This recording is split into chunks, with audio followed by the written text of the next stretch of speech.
Bismillahirrahmanirrahim. Selamat pagi dan salam sejahtera untuk kita semuanya. Baik, pada pagi hari ini Bu Musiro akan sharing tentang diagnosa keperawatan. Diagnosa keperawatan itu merupakan salah satu nursing proses di dalam asuhan keperawatan yang kita berikan kepada pasien, teman-teman. Untuk lebih jelasnya, kita akan lanjut kepada materi selanjutnya. Seperti yang Ibu katakan tadi, bahwa di nursing diagnosis itu merupakan salah satu step di nursing proses, di mana ini adalah step yang kedua setelah kita melakukan pengkajian atau asesmen kepada pasien. Kemudian langkah yang kedua adalah kita menentukan masalah dari pasien itu sendiri.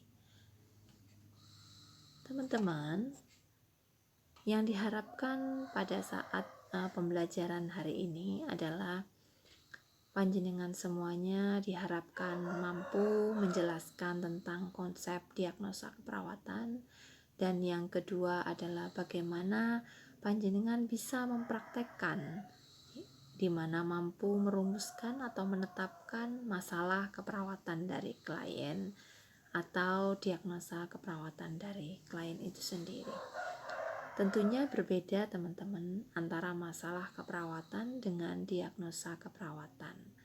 Kalau masalah keperawatan ini merupakan problemnya, kemudian kalau diagnosa keperawatan itu adalah komponennya terdiri dari problem, etiologi, dan bisa dengan ditambahkan adalah simptomnya.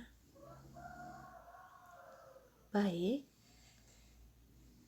ini adalah pengertian ataupun definisi dari diagnosa keperawatan.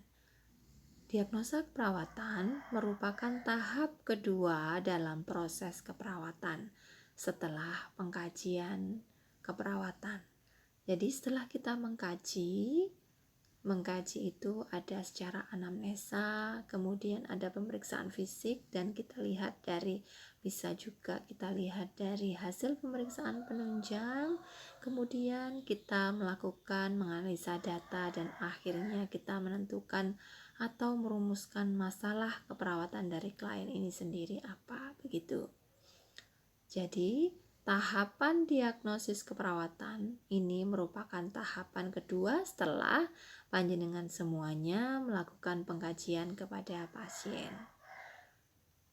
di mana kita melibatkan proses berpikir secara kompleks, teman-teman. Proses berpikir secara kompleksnya apa? Tentang data yang adik-adik kumpulkan dari klien itu sendiri. Kemudian kita nilai secara klinis tentang respon dari kliennya. Dari hasil pengkajian tadi, misalnya keluhan pasiennya adalah nyeri. Kemudian nyerinya skalanya nyeri seberapa? Apakah ringan, sedang, berat? Kondisi-kondisi yang lainnya bagaimana? Tekanan darahnya bagaimana? Nadinya bagaimana? Terus kemudian masalah-masalah yang lainnya seperti apa? Sehingga dari situ kita bisa berpikir secara kritis dan tentunya berpikir secara kompleks, ya. Apa masalah dari klien saya, begitu. Sehingga dengan adanya merumuskan masalah atau diagnosa keperawatan, panjenengan tentunya bisa nantinya menetapkan step yang selanjutnya, yaitu merumuskan intervensi rencananya saya seperti apa dan implementasi saya seperti apa. Seperti itu, teman-teman. Penilaian klinis terhadap respon klien ini sendiri baik secara aktual maupun secara potensial. Jadi yang saya secara terjadi pada saat ini, dan kemudian bagaimana, apakah pasien ini beresiko ataupun mengalami peningkatan kesehatan di arah mana, sehingga dari hasil pengkajian yang secara kompleks tadi kita bisa menentukan masalah klien saya baik secara aktual yang terjadi sekarang ini, gitu ya, maupun yang akan beresiko terhadap sesuatu